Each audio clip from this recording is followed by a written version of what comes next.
Everyone, आज हम बात करने वाले हैं वृत्त के बारे में, सर्किल के बारे में कि सर्किल की कौन कौन सी प्रॉपर्टीज होती हैं और वृत्त कैसे कहते किसी हैं। तो जैसे वृत्त की पहले परिभाषा देख लेते हैं कि वृत्त होता क्या है। वृत्त पहले देख लेते हैं, वृत्त की परिभाषा क्या होती है।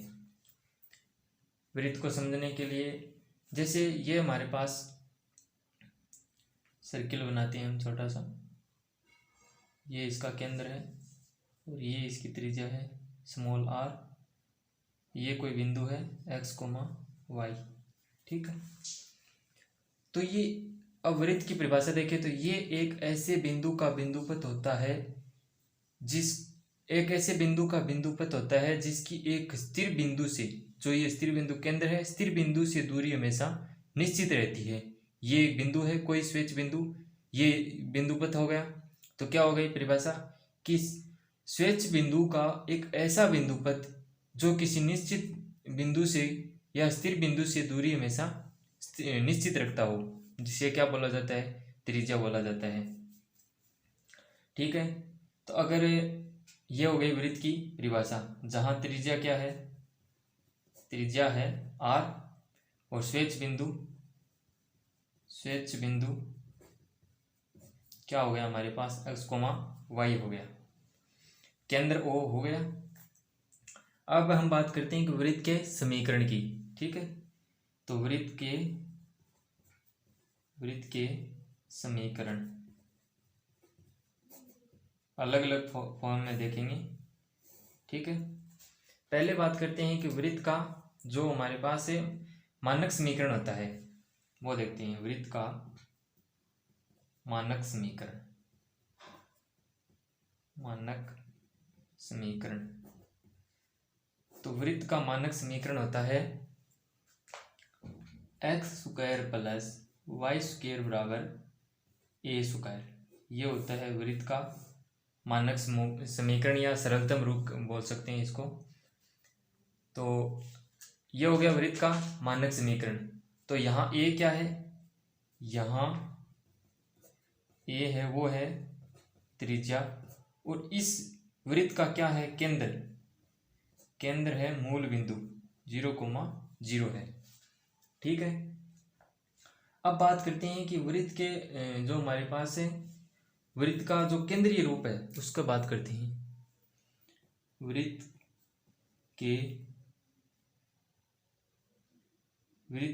के समीकरण केंद्रीय रूप में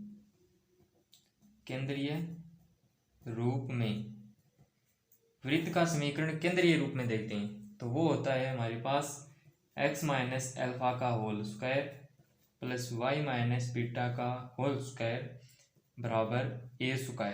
ये हमारे पास होता है केंद्रीय रूप, जहाँ a क्या है, त्रिज्या, ठीक है, और केंद्र क्या है, केंद्र हमारे पास O अल्फा, बीटा है। ये हो गया वृत्त का केंद्रीय रूप। अब अगर हम बात करें कि वृत्त का जो हमारे पास व्यापक समीकरण होता है वो क्या होता है। वृत्त का व्यापक समीकरण,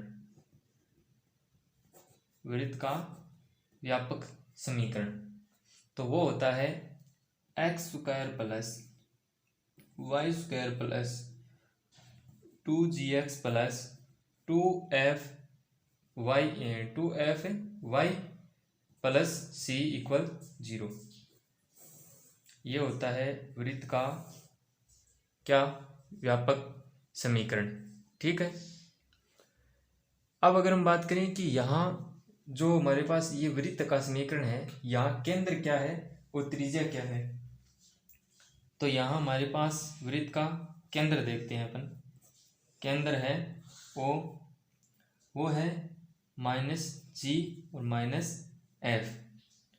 वो बात करें त्रिज्या की, त्रिज्या है वो क्या है, त्रिज्या का यहाँ है g² + f² - c, ठीक है।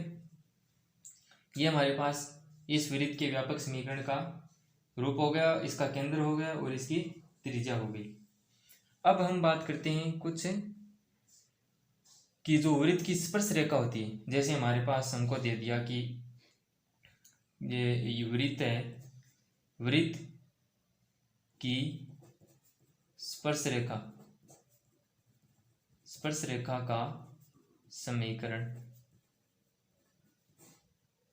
वृत्त की स्पर्श रेखा का समीकरण की बात करें, और जो स्पर्श रेखा है, स्पर्श रेखा का समीकरण जो बिंदु किससे जाती हो, पी एक्स वाई से गुजरती है, तो उसका समीकरण क्या हो जाएगा, X X one plus Y Y one बराबर ए स्क्वायर।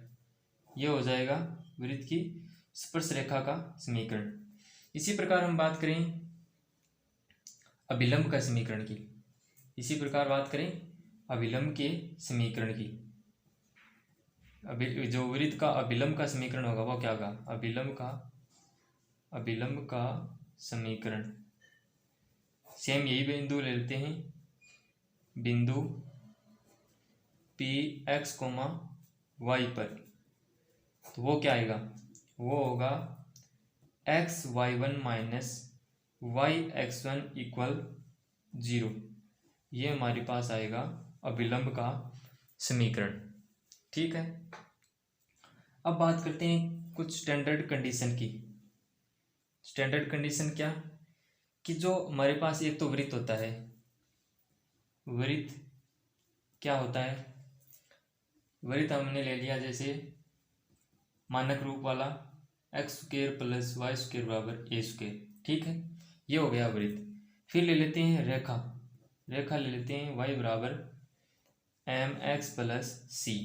ठीक है, अब बात करते हैं कि ये दोनों स्पर्श कब करेंगे, तो वृत्त इसको नाम दे देते हैं एक, इसको नाम दे देते हैं एक, दो, वृत्त एक तथा रेखा दो के स्पर्श करने की शर्त, जो इनके स्पर्श करने की शर्त होगी वो क्या होगी, तो स्पर्श करने की शर्त होगी सी स्क्वायर बराबर ए square one plus m square. ये होगी स्पर्श करने की शर्त, किसके, वृत्त और रेखा की। तो इसको एक नाम और भी बोलते हैं स्पर्शता का प्रतिबंध। ठीक है, वृत्त और रेखा का जो स्पर्शता का प्रतिबंध होता है वो सी स्क्वायर बराबर ए square plus a square into one plus m square, जहाँ एम क्या है रेखा की प्रवणता, ए क्या है वृत्त का त्रिज्या और सी है अंतःखंड की लंबाई।